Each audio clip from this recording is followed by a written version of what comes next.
Hello, everyone. This is World Review with Ivo Daalder, a weekly look at news from around the world, produced by the Chicago Council on Global Affairs. It is Friday, February 28th. This week, we'll take a look at the elections in Germany, where voters opted to support the extremes on both the left and the right, with the far-right Alternative for Germany doubling its vote total compared to 4 years ago.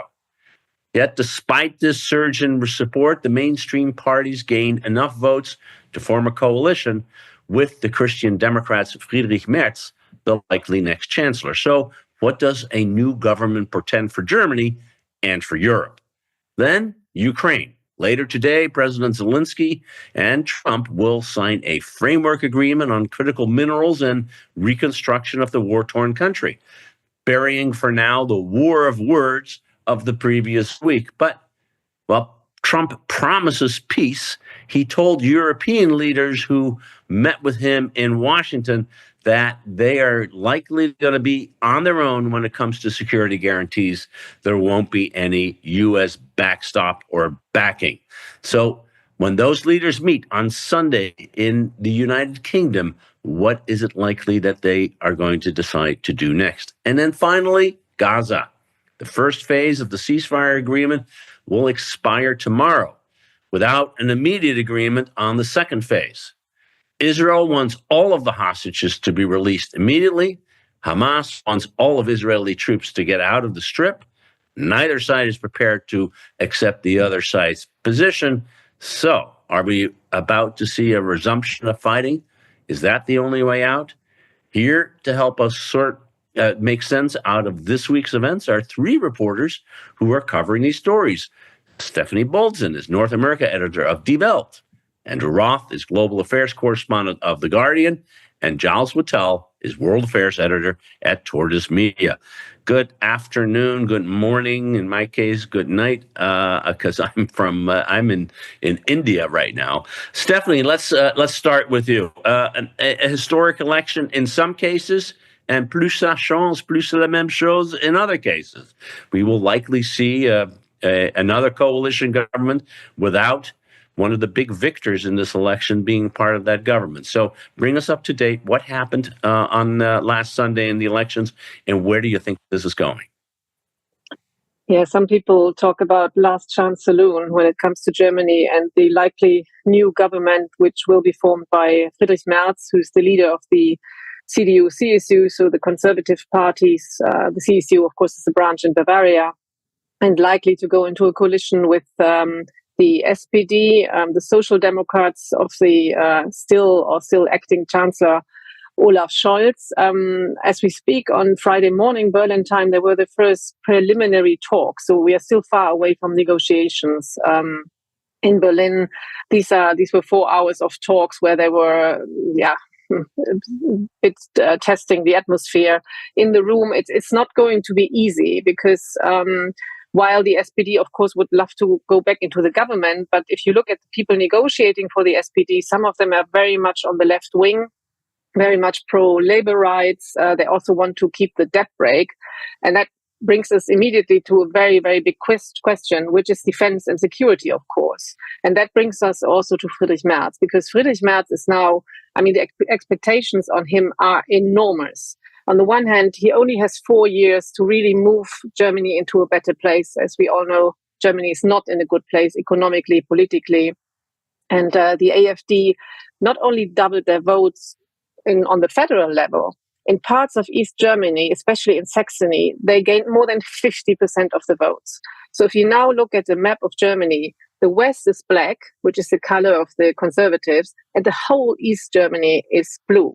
And there is a chance, if things go badly, that the AfD might win a majority, or not a majority, but they will win the next election whenever they come.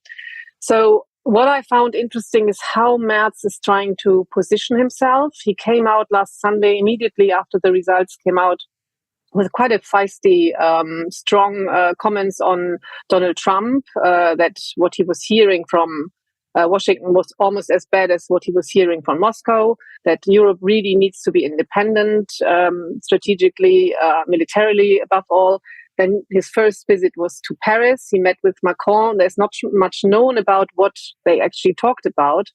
But what is he signaling? He's signaling to the AfD, but also to the SPD. This is now a crucial moment. We are not going back to the status quo ante. Germany has come to the Zeitenwende, and we need, for example, do something about the debt brake so we can invest more money into defense, which would mean at least 100 billion a year. Germany needs to invest now into their defense budget. And I leave it there for now. In some ways, the results were sort of predictable in the sense that they mimicked the polls, but Merz's statements just before on Friday, the elections, and then really on Sunday were really surprising in some ways. Giles, there was this statement that we needed to think about working with Britain and France on nuclear weapons, and then this quite astonishing statement from a German chancellor, of all people, to say that the United States was not only not a reliable ally, but the Europe needed to be independent. That is, from a country that basically has conducted its foreign policy since 1949, or at least since 1955, on the assumption that there was an unbreakable link with Washington. It's pretty remarkable. It is, but not unprecedented if you look at the rest of Europe. I mean, when I heard that, I heard Macron and all his talk of strategic autonomy. You get this sense that there's this slow dawning reality check that Europe should have registered 10 years ago, because Trump, of course, is not the first American president to say, come on, Europe, you've got to take care of your own security. The excuse for not doing so has always been an organizational one, that NATO is better positioned to take care of European security. And the assumption has always been that the US will, when push comes to shove, still be there. In a sense, this is salutary, I would argue, that one way or another, to ensure security for the future, the big, rich European countries have to get their acts together, have to spend more on defense, have to unify procurement processes and command and control, if necessary, outside of NATO. But you're absolutely right. There's outside of NATO, if necessary, I should say. It's even though Trump, I think, repeated this week his remark. I think a flip remark. NATO's dead, or I think I'm paraphrasing slightly. It's not yet, and it may yet prove. You're the expert on this, Ivo, to be the default organization through which these extra resources are channeled. But yes, historic. It's the end of an era that arguably began at the end of the Second World War, but arguably has been ending for a long time. Andrew, were you surprised in some ways to hear? I mean, Germany, I guess, is sort of, you could argue, we may come back to that, that Starmer might be part of, and the UK more generally hasn't quite given up yet on the United States. But the way I read Friedrich Merz was saying, this is not a country we can rely on anymore. We need to figure out how to do it together with the Europeans, and take the economic consequences. I think, as Stefanie rightly said, significant investment in defense and changes in the debt brake and other mechanisms to make sure that the money is forthcoming. How do you read it? Yeah, I mean, I think, the changes, the kind of historic changes in the United States that are taking place are going to provoke historic changes in other countries around the world too. So, we've come to expect, at this point, that every 4 years the U.S. can have a completely, 180 kind of turn in its foreign policy. And it seems that I think Merz is one of the first kind of leaders to really represent the fact that this is a seminal moment. This is a kind of landmark and watershed. And, that there really is no going back. I was surprised kind of how directly he put it, saying that it wasn't a sense of, this kind of trying to prevent it from being a kind of provocative or controversial statement. I mean, he was very straightforward. And I think that what we're going to see is that eventually people are going to be running on this kind of rhetoric as well. We saw J.D. Vance go to Europe and basically give an extremely aggressive speech linking the U.S. administration to the right basically throughout the continent, and saying that the U.S. can't do anything for you if you're running from your own voters. You have to break the firewall in terms of AfD. We've seen people in the administration come and support Reform and other parties as well.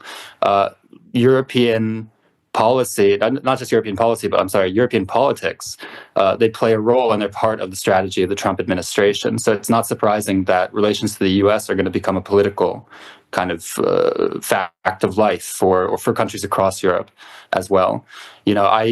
One of the things I've been surprised about from the U.S. side is the degree to which we've really lent into those culture wars throughout the continent, even going to Ukraine as well, where Trump is such a political animal. I think he thinks that what he can't get in negotiations, he'll get it from the voters eventually.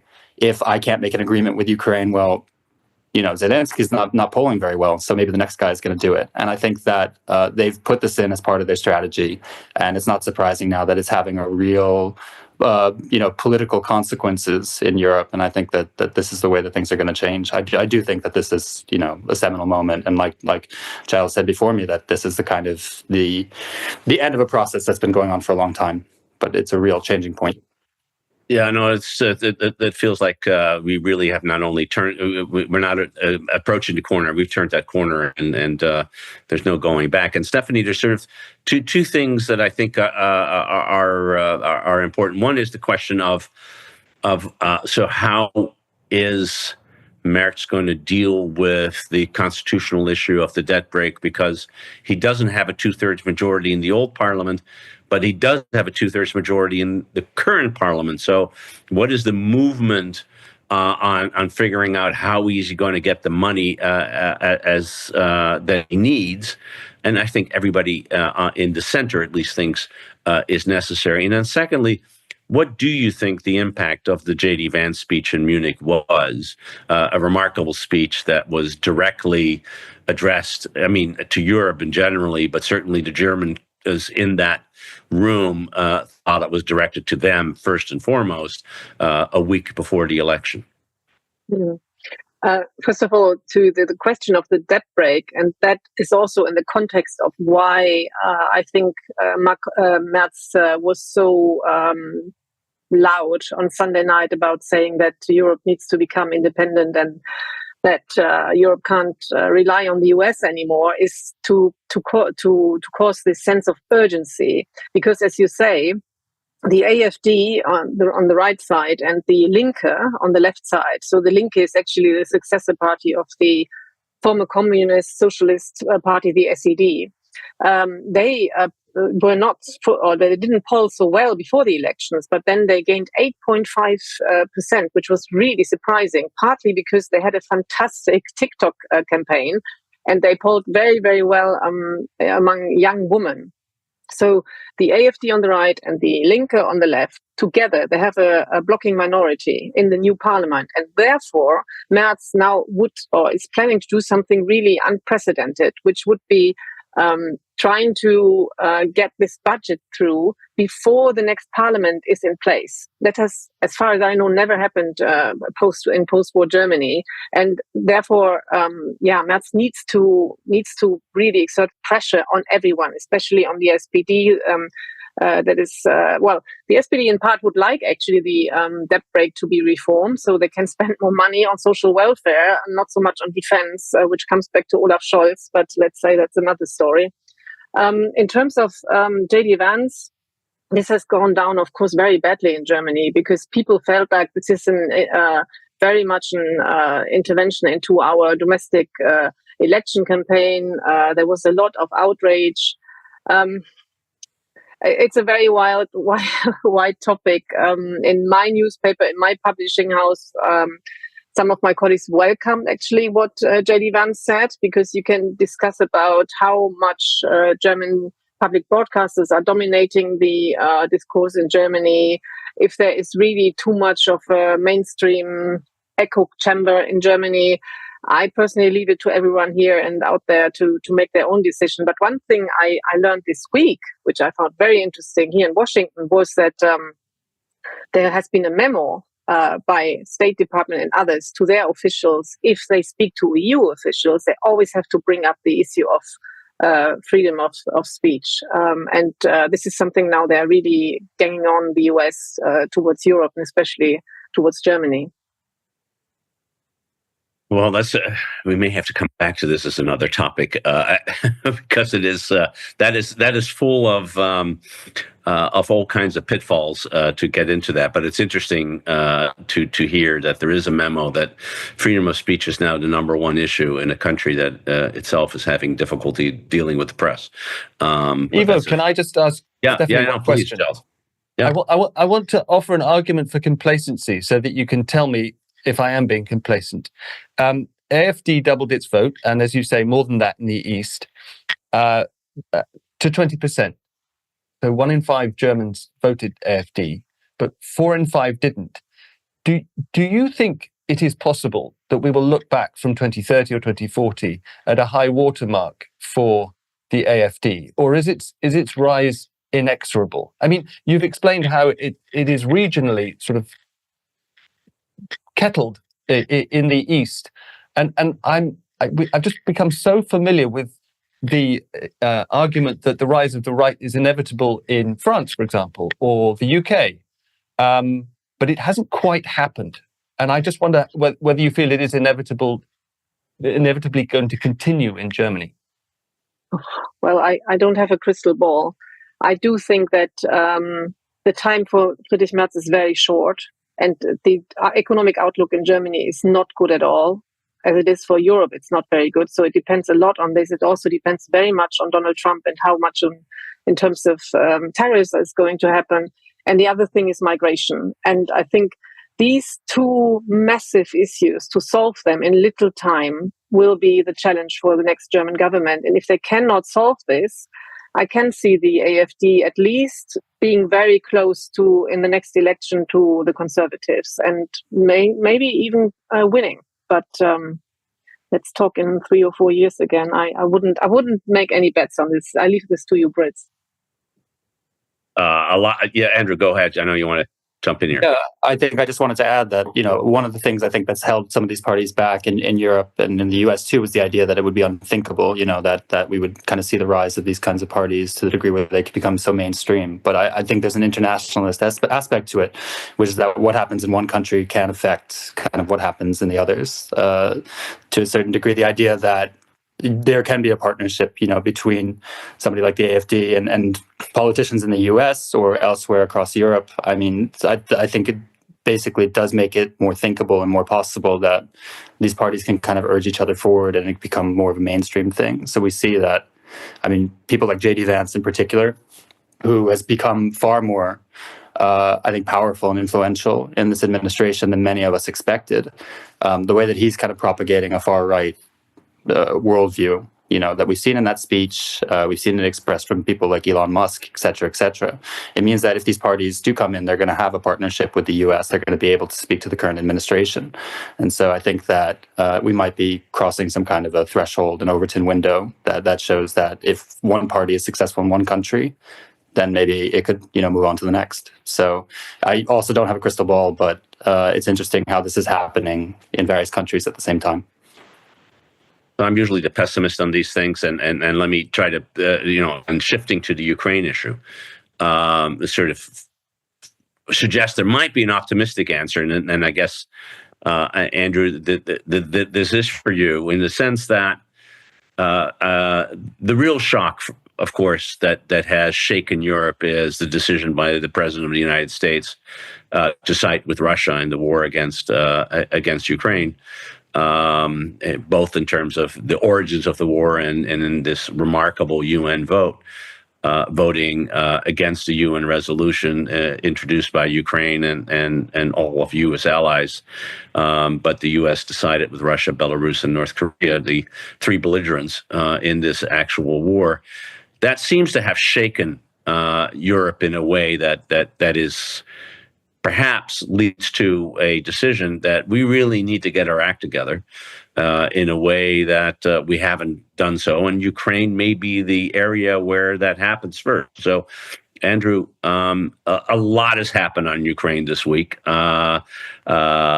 Just take us through the step-by-step and where you think we are right now. I mean, in a deeply evolving situation, and what it says about the relative balance of power between Ukraine and Russia on the one hand, between Europe and the United States on the other hand. Yeah, I mean, there's a lot happening, and so I'll encourage my colleagues to jump in afterwards. But I've been covering Ukraine for like more than a decade at this point, and this is one of those couple of weeks when we've seen just immense changes in terms of what's going on with the war currently, and the fact that we could likely see some kind of a ceasefire soon.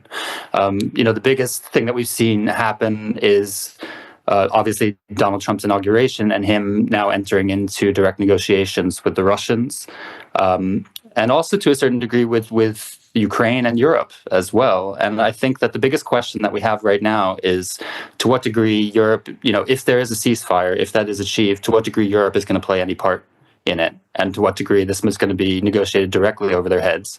And it's going to be an agreement between Moscow and Washington, and that would be a pretty massive shift in terms of this conflict and in terms of world power, etc. So we are once again at a kind of inflection point.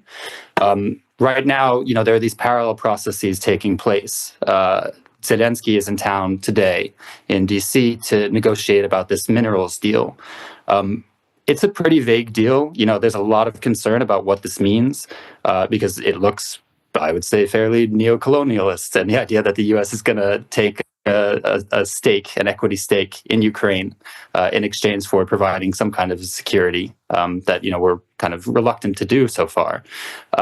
But the fact is that there's major questions about this agreement, how much rare earths Ukraine really has, and other material, whether that's available and is possible to actually mine. A lot of this is in the east of the country, which is where the war is taking place, some of it under Russian control. But the deal is more of a kind of, I would say, MOU, kind of a statement that the U.S. is engaged and is willing to stick with, a sovereign or at least independent Ukraine going forward in exchange for some kind of benefit for itself. So that's the deal that we're probably going to see signed today. My understanding is that Zelensky has been told, you have to sign this. There's no more negotiations, but that this is the beginning of what's going to be a kind of longer process. Simultaneously, I think that we're going to see the US and Russia try to normalize relations to a very large degree. This is at least the intent on the part of the administration and certain parts of the administration under Trump right now. The question is to what degree we can go back. I mean, the U.S. might be considering lifting sanctions. They might be considering, everything to bringing back direct flights. Obviously, reintegrating Russia to a certain degree in the economy, etc. But I mean, the biggest question is going to be: can there be an end to the war, or at least a ceasefire that's durable? Does Putin want that at all? And is Trump going to be able to find a kind of way to ensure that all the different parties want to be a part of this? So as you can see, there's a lot happening at the same time, but there are these two dual processes, dual negotiations that are taking place. And if the Trump administration is successful, I mean, this would be a cardinal change in terms of European security. That could roll the clock back potentially decades. We're talking about, Russia is seeking to roll NATO out of Eastern Europe, or at least reduce the kind of level of U.S. troops there, etc. I mean, we could see really momentous changes go forward if Trump's successful. I think that was thanks. That puts it. I mean, a heart week in great context. There's a third negotiation, Giles, in some ways, which is between the Europeans and the Americans, and of course, President Macron and Keir Starmer were in. Keir Starmer were in Washington. I would say the atmospherics were a lot better than the actual agreement that they came out of. They wanted an American guarantee that the U.S. would be there to if something went wrong, to pull them out of the fire. And as far as I can see, they didn't get it. How did you read it? What's the sense you got from the Brits, and to the extent that from the French? Well, Starmer's, however long it was in the White House yesterday, was regarded almost unanimously in the Fleet Street, what used to be called Fleet Street, as a success. It was genuinely friendly. it appeared to be. He came with two things. He came with a promise of increased defense spending, which of course has been the demand for a long time, up to 2.5% this parliament and 3% of GDP next parliament. And of course, he came with a letter, an invitation to Trump for an unprecedented and historic second state visit. Trump, we're told, loves the royals. If I understand this right, he's not only getting that invitation, but he's also getting an invitation to a less formal one to visit. Out of habit, I refer to him as Prince Charles, King Charles, at Balmoral in Scotland this summer. So plenty of royalty there. Personally, I never regarded them as useful. I always discounted the argument that they might have a diplomatic purpose, but on this occasion, perhaps they do, because I mean, to your point at the top of this section, Ivo, I think there is a glass half full way of looking at this week, the three meetings, Macron, Starmer, and Zelensky in the White House in terms of the future of Ukrainian security. The deal, as Andrew was explaining, the minerals deal could lead to some kind of security guarantee. It's if nothing else, a signal of continued engagement, assuming that Zelensky goes ahead and signs it. And it is very vaguely worded. All the exact wording has yet to be written. It may be that Starmer's pitch yesterday, look, Trump, we have skin in the game. We are spending more. This is what you wanted, could yield some benefit in terms of continued US engagement. And Friedrich Merz, he's not going out of his way to be chummy with the White House, but he is, in a sense, reading from the script that they've written. We're on our own. We're going to take care of our own security. So you can look at those positively. What to me is so bewildering and very hard to look at in a positive light is the US siding with with Russia in the ways that it has, and rewriting history in the way Putin is fond of doing. This is the unprecedented part for me. I don't think in the history of the American Republic has a president parroted talking points of an adversary that trades on lies and propaganda the way Trump has in the past week. And that's the truly discombobulating part of it for me. Yes, the man who you can take at his word, I think, who always keeps his agreements, as he said yesterday. Stefanie, you're, of course, in Washington, like Andrew. You were reporting on the meetings with Macron and Starmer. And I would put the question, sort of, what more can you add to this question of the European security force? We have a meeting in the UK on Sunday with 18 European leaders, hopefully making more progress than they've had so far on figuring out what that security force looked like. The one constant until Sunday was Germany's decision. Oh, way too premature. We can't talk about this. That was Olaf Scholz. Do you see Merz being more forward-leaning and saying, no, we need to be part of this, and that may, in fact, give the Europeans a leg up to say, no, we can actually provide that security force, even if the United States does not participate?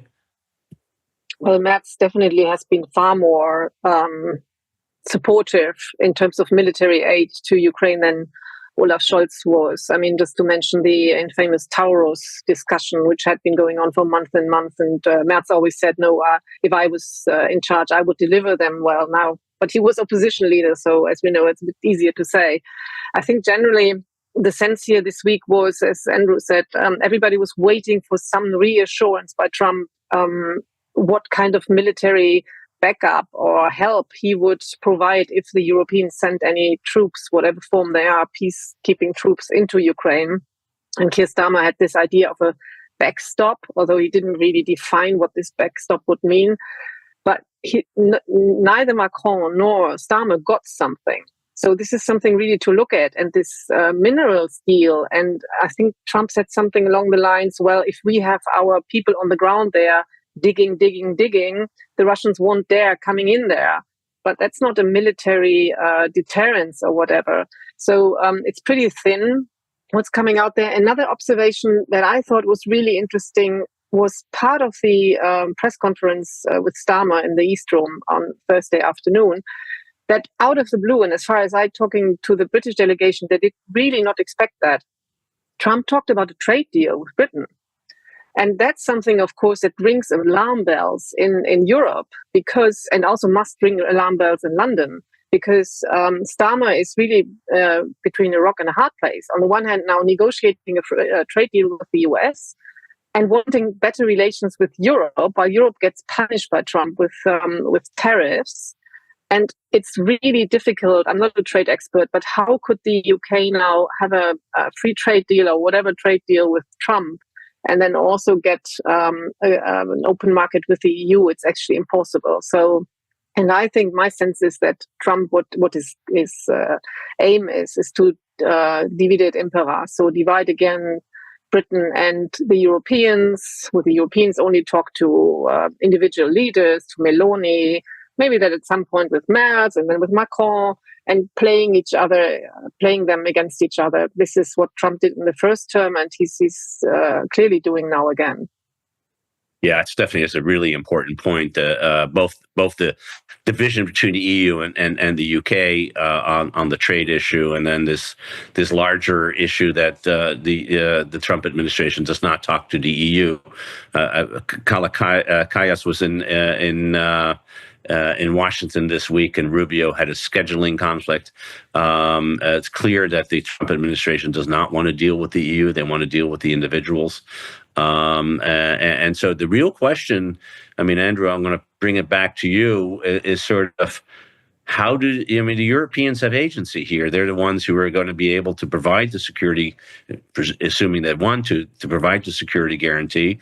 They're the ones who actually care about European security and Ukrainian security as linked. And if they are united, they actually have an ability to influence perhaps Washington, but they have to be united and they have to be willing to do things. So when you look at the week that just passed with Macron and Starmer coming through, Merz's statement also on Sunday night, do you think this is not only a turning point when it comes to the U.S. relationship with Europe, but Europe's relationship with each other? Yeah, absolutely. I think that, this in the last week, I think were some of the most important, for the European-U.S. relation in years, if not decades. I mean, I think that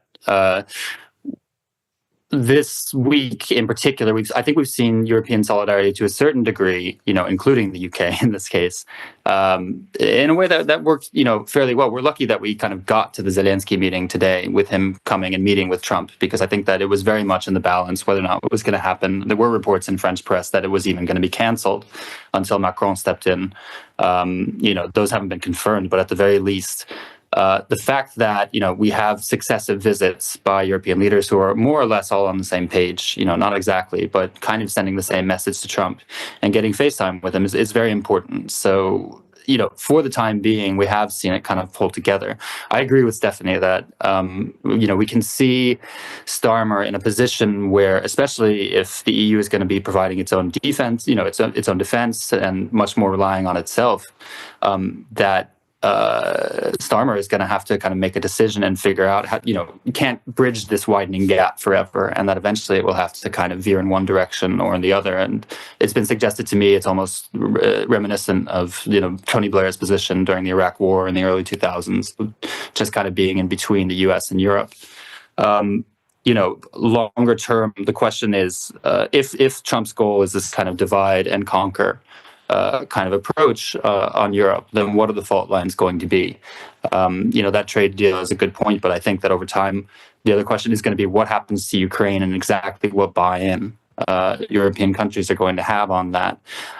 One of the key questions and that I've had is, Starmer came in yesterday and said he's ready to put boots on the ground, planes in the air in Ukraine.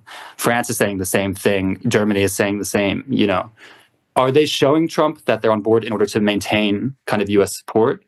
or are they really going to do this? What would they do basically if Trump said, that's fine, you guys go ahead, and I'm just going to negotiate it separately? So it's hard to tell if this is a negotiating position or if we're really serious right now and that we're going to see some type of a European peacekeeping force in Ukraine or anything like that. I find that difficult to imagine given the Russian position. And the question might be, are they kind of calling Trump's bluff to a certain degree and trying to keep him on board by saying, yeah, we're ready to go. So we're still seeing negotiating positions moving forward. I don't know if we've really reached like the full break yet. And the question now is, if Europe continues to call this bluff, is Trump finally going to pull the trigger and say, yeah, you know what, actually, I'm going to step back and you're on your own. So I guess stay tuned, to be continued. We'll see what happens next in terms of the show. Well, but you do raise a really important issue, which is there is the Ukrainians want the Europeans and the United States, but if there's one thing the Russians don't want, it's Europeans and the United States, and we live in this very strange world. But just because Donald Trump has decided that he wants a peace agreement, there's going to be a peace agreement, and the reality, of course, is that neither of the protagonists want a peace agreement. And they're the ones who are fighting and dying and it isn't clear to me at all that Putin is going to accept the kind of deals that are being talked about. In fact, there's every indication to suggest that he won't. He just wants to figure out a way to get to blame the Ukraine for not having an agreement, so he can stay on the right side with Trump. But Giles, just before we jump into Gaza. I think the point that Stefanie raised about a trade deal, in some ways, that is an important thing that the UK is seeking, right? A deal with the US on trade. And yet, I think Stefanie raises the question, how does a Starmer in particular, this is very different than Boris Johnson, who had no interest in Europe or the Conservatives, but Starmer is trying to figure out a way to get closer to Europe. How does he do that when the U.S. is looking at a trade deal really as a way to divide the UK from the rest of Europe? How is this interpreted in the UK? How does he get closer to Europe in the current circumstances? Through defence and security cooperation, starting a few months back in Blenheim and continuing tomorrow. At the weekend and the meeting that you've mentioned. But Stefanie's point about the trade deal as a sort of double-edged sword is well taken. Ever since the Brexit vote, the idea of a US-UK trade deal has been a holy grail for Brexiters. Starmer styles himself now a respecter of democracy, and to that extent, a Brexiter. So he cannot afford to be realistic about this trade deal. He has to welcome everything that Trump has said about it. And the traveling British press, of course, regard that as a great feather in his cap that he's flying home with. But the reality is that the value of British exports to the US is very small compared with the value of British exports to Europe. So in brute fiscal financial terms, this government, the Starmer government, has to prioritize Europe.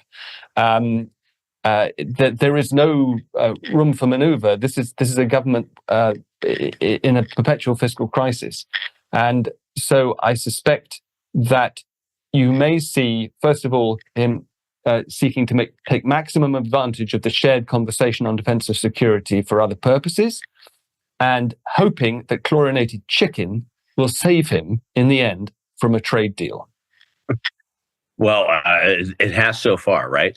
It has. Well, let's stay with you, Giles, for the last few minutes that we have. Gaza, we're at the end of the road in terms of phase one. Clearly, Netanyahu has said from the very beginning that that's all he wants. He still has a goal of figuring out how to destroy Hamas, but at the same time, now that hostages actually have been released and coming home, the pressure on him to get the final hostages home is just going to increase, particularly with some of the horrendous pictures we saw of hostages being both paraded and then the state of their physical well-being. How do you see the next phases playing out with regard to the ceasefire and the negotiations? it's hard to be optimistic here. I mean, yes, phase one, strictly speaking, ends tomorrow. The worst case scenario is a swift return to war. Best case scenario is a formal extension of phase one agreed by both sides. That is what Netanyahu wants, because he is not ready to meet the requirements of phase two, which are a full Israeli withdrawal, a formal end of the war.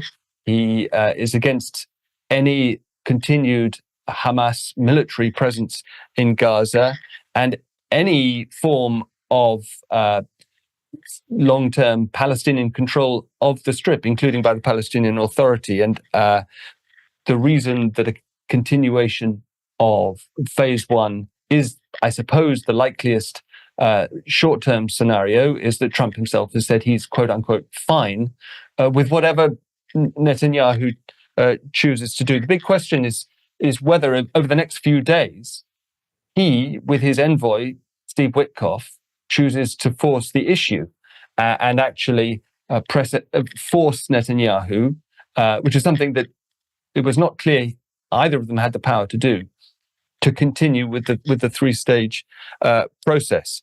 In the meantime, I hear anecdotally that the forgotten plight of the Palestinians in Gaza is obviously not getting any better. We're just in the process of making a podcast about this, and with all the obstacles that we all deal with from not being able to get access. But one of the things that the many Gazans who've moved north since the ceasefire began 6 weeks ago now face is they were allowed through the checkpoints on the main road, not the coastal road, but the other one, by car. But having got there, they have to leave their cars there. And if they, is the case with many Gazans who've returned to the rubble of what used to be Gaza City, if their work is further south, they have to walk south and back home, 10 miles each way in some cases, people we've been talking to.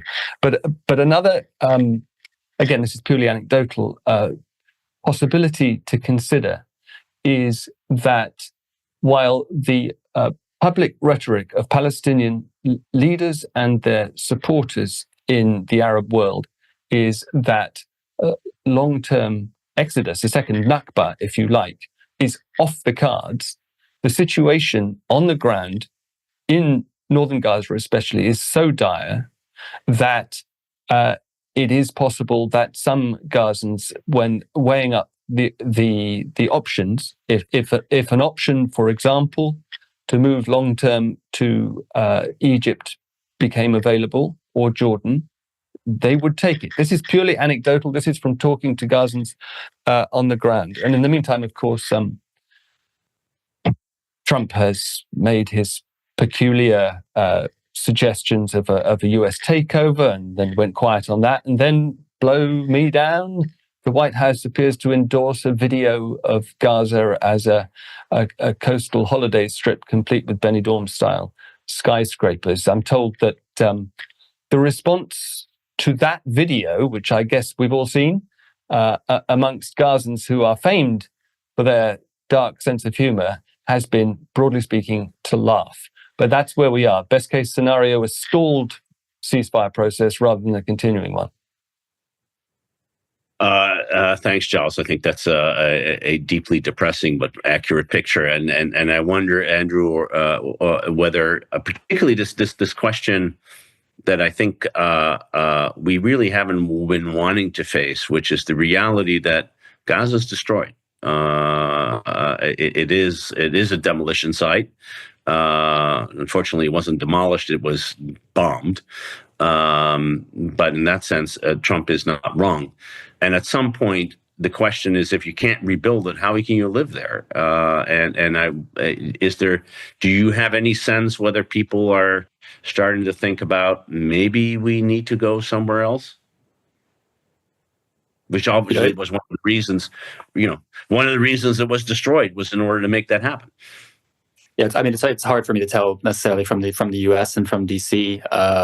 Because so much of it is based around a kind of imagined imagined community and public opinion, but I think it's just a fair question to say that I don't think that we hear the opinions of Gazans and Palestinians that often at all in terms of this issue. You know, the idea of I suppose ethnically cleansing or forcibly removing the population or whatever else, you know, has been kind of suggested by the Trump administration, is not based on kind of local concepts or authentic voices there. It's just based on what this administration wants, which is, you know, I was surprised by, I think in particular, Witkoff sounded a much more sympathetic voice at the beginning to actually have gone to Gaza and have recognized the level of the destruction. Yes, he omitted the fact that, I mean, a lot of that destruction was done by the Israeli military and by a bombing campaign by Israel. But he did at least recognize, you know, how painful and the level of destruction. But at the same time, you know, they've transferred it into this idea that therefore we should move everybody out. It's a fait accompli. Et cetera, et cetera. I think that right now the administration doesn't have too many ideas about how to move forward, and it seems like a holding pattern is the best that they can do. They don't seem especially focused as well on Gaza right now. I think Europe and Ukraine is obviously the fire that's burning for them. So I expect it will kind of hold, but I don't think that they're going to put a lot of pressure on Netanyahu. That's my expectation. Yeah, I think that's not a lot of pressure. Netanyahu is probably a safe bet. I think that's right. Stefanie, just a final word to you. Is Friedrich Merz, if and when he becomes chancellor, going to have a different policy than the previous government towards Israel, or given the long-standing bipartisan, multi-partisan view on Israel in Germany,